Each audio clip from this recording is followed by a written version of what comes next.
Welcome to Civics and Coffee. My name is Alicia, and I am a self-professed history nerd. Each week, I'm going to chat about a topic on U.S. history and give you both the highlights and occasionally break down some of the complexities in history and share stories you may not remember learning in high school, all in the time it takes to enjoy a cup of coffee.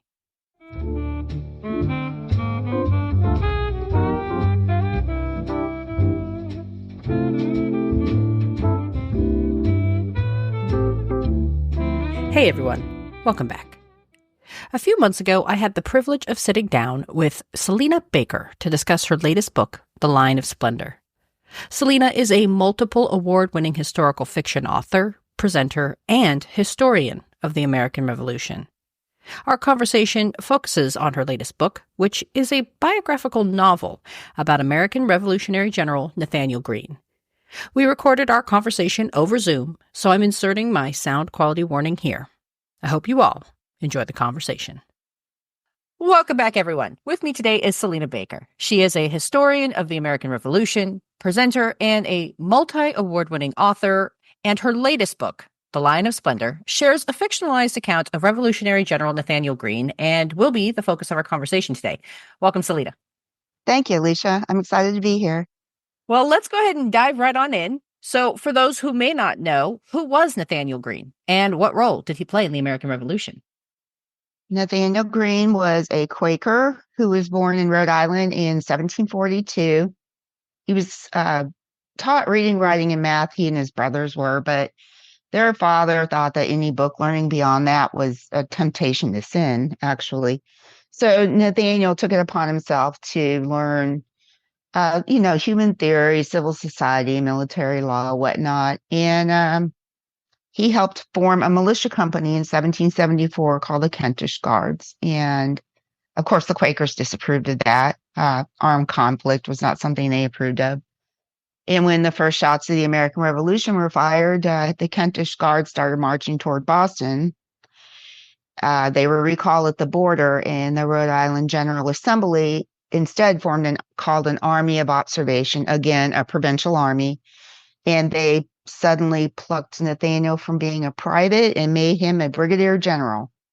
He marched his army to the siege of Boston and eventually became a major general in the Continental Army, Washington's second in command, and his most trusted and capable general of the whole war. He fought all 8 years of the war.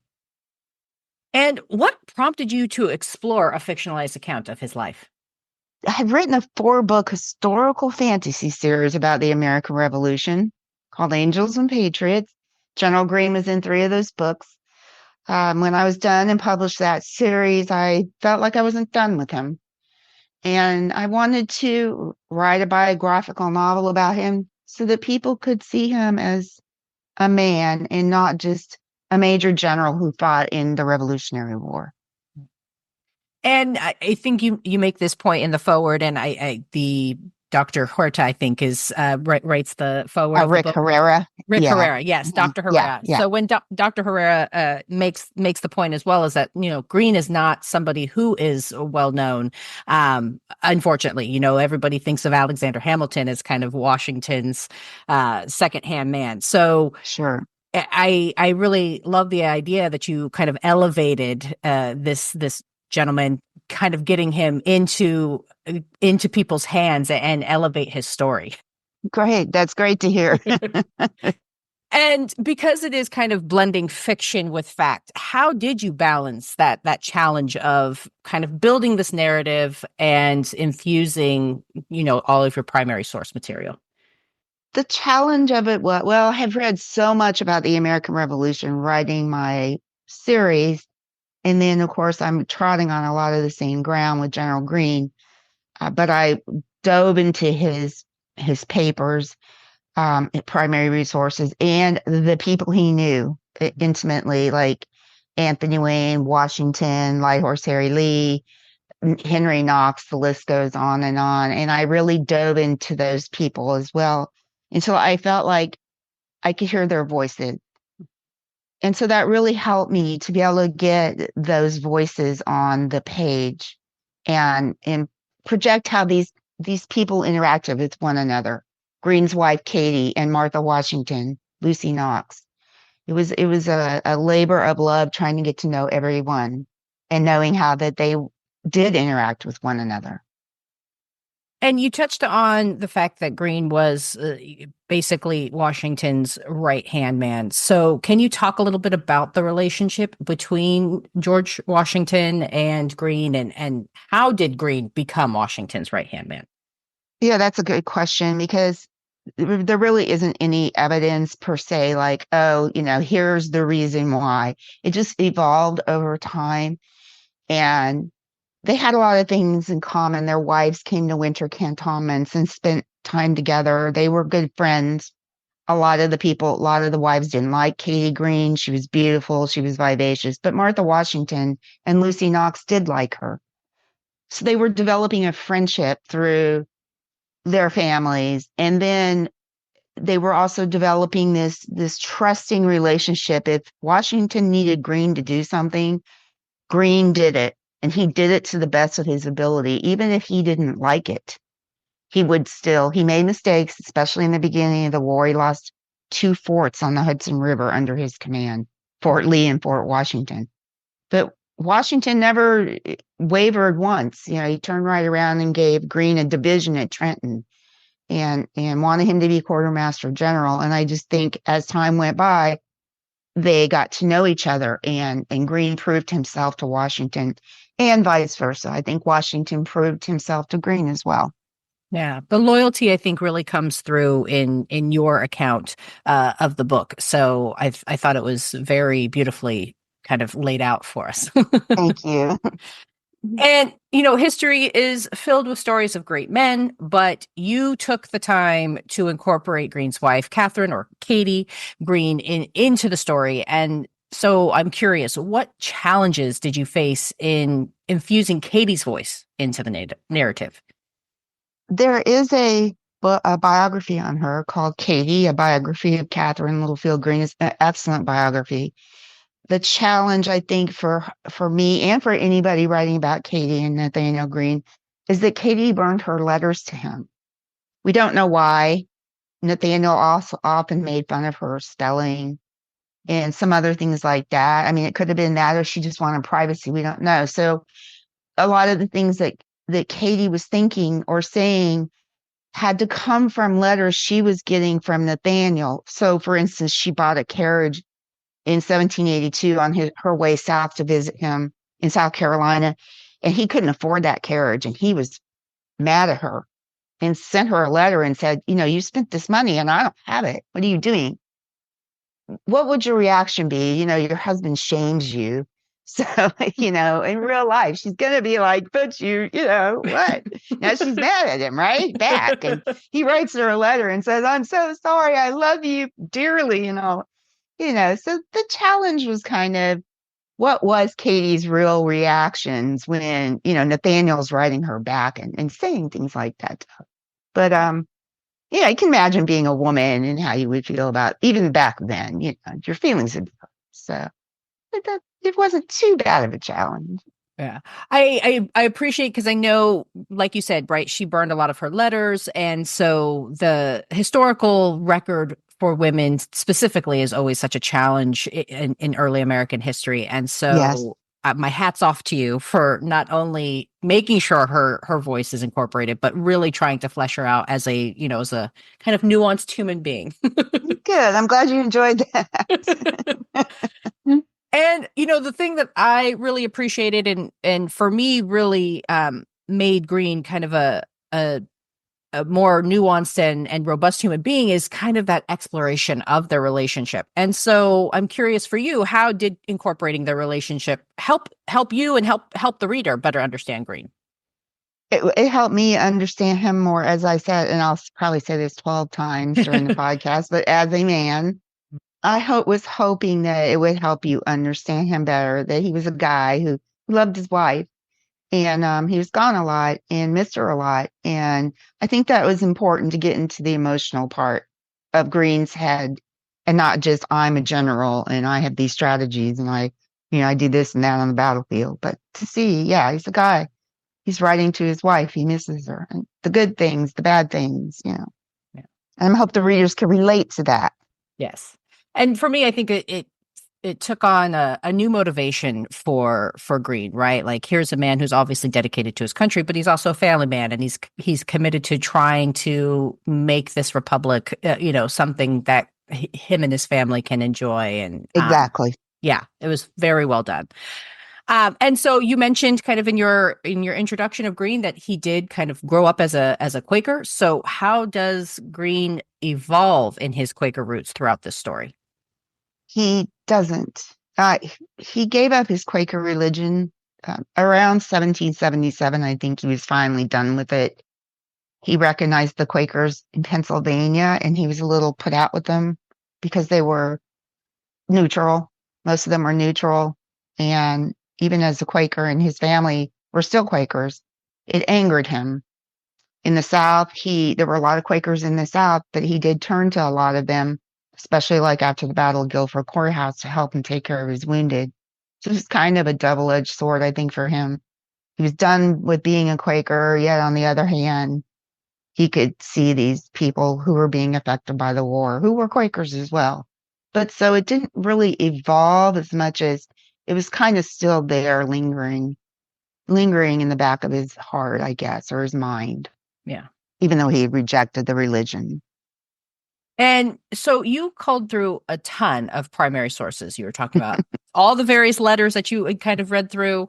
And so, what were some of the sources that you found most helpful and influential in helping you craft your narrative? There was a 3-volume a story books, 3 volumes of books that his grandson George Washington Greene wrote in the mid 1850s. At that time, his grandson had his grandfather's letters. And so there was a lot of primary resources, but there was also a narrative that his grandson kind of wrote with it, which kind of helped me understand Greene and his family better.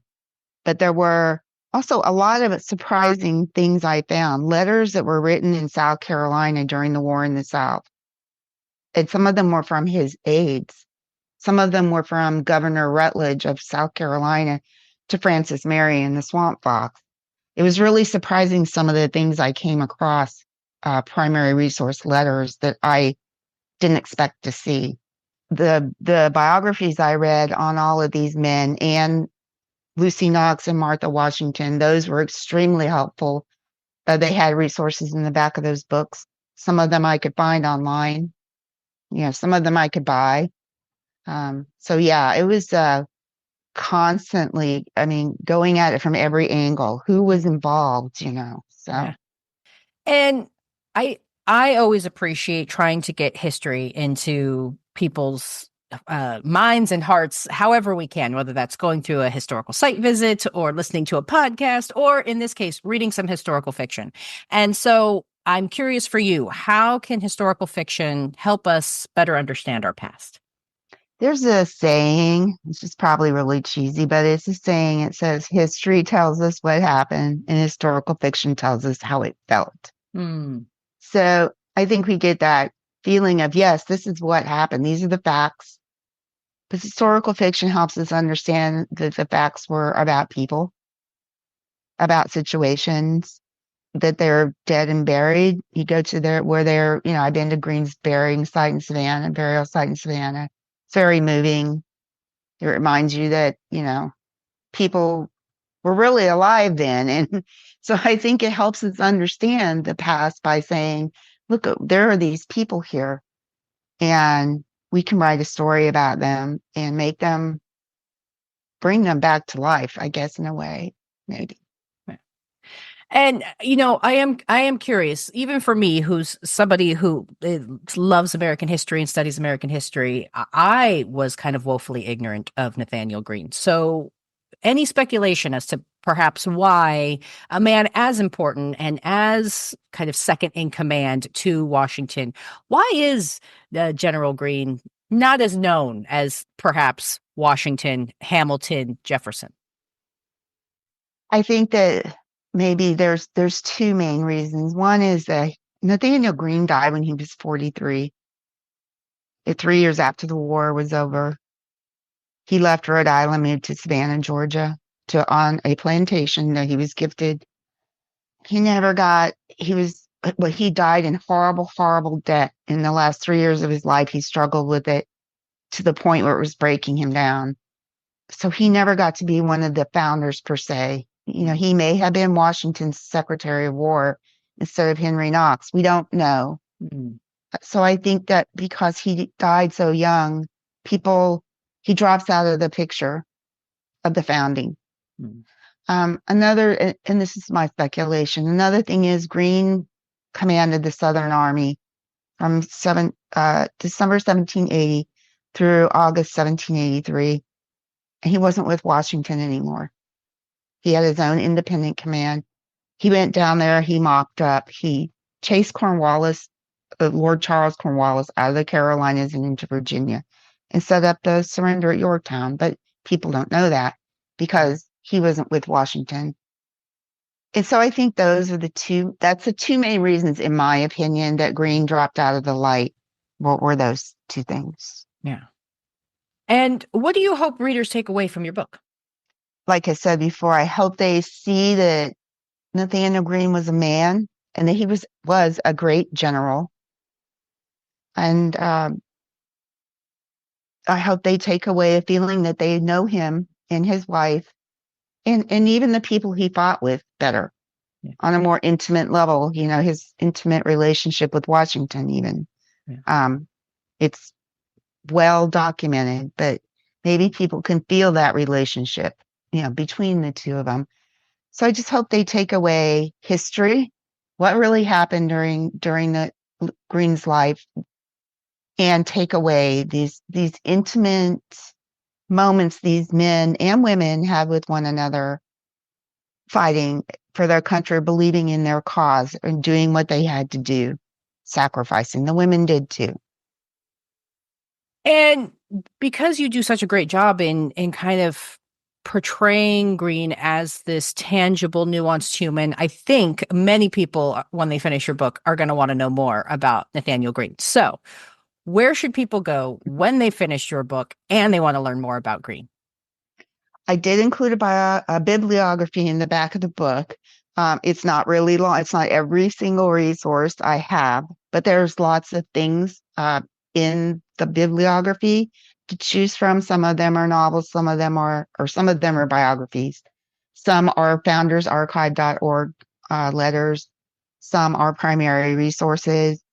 And that's a good place to start when you finish the book, is to look at the bibliography and say, hey, here's some more information. Even the biography about Katie is in there, and Martha Washington is in there.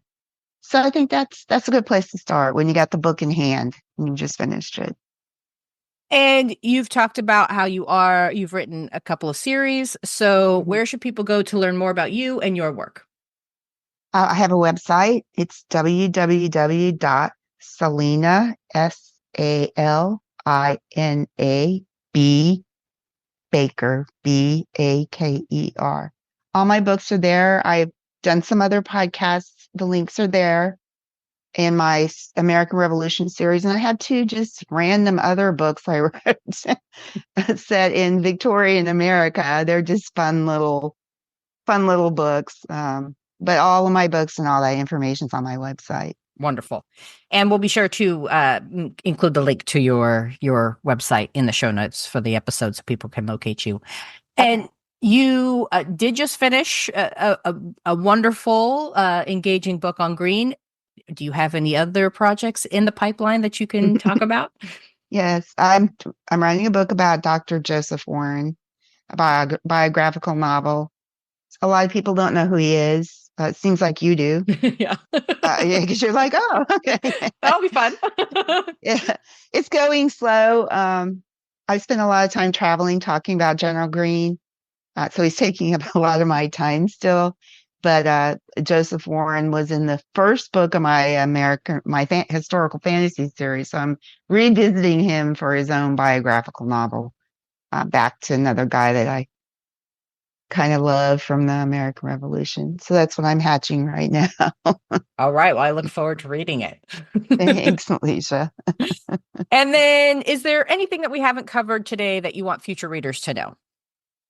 No, I just hope that everybody enjoys The Line of Splendor if they get a chance to read it, and to just keep a lookout for my book about Dr. Warren. It'll be a while before that one comes out. It's got a lot of writing and research to do, but it's getting there. Yeah. All right. Well, then to all the listeners out there, be sure to pick up a copy of The Line of Splendor. Salina does a terrific job in placing you right in the middle of the story and shines a light on an important person from our past while doing so. You will not be disappointed. Thanks again, Salina. Thanks a lot, Alicia. I really appreciate it. And there you have it, friends. If you or anyone you know has an interest in the American Revolution or historical biography, I highly recommend picking up a copy of The Line of Splendor. My thanks again to Salina for spending time with me to talk about her book. And thanks, peeps. I'll see you next week. Thanks for tuning in, and I hope you enjoyed this episode of Civics and Coffee. If you want to hear more small snippets from American history, be sure to subscribe wherever you get your podcasts. Thanks for joining me, and I look forward to our next cup of coffee together.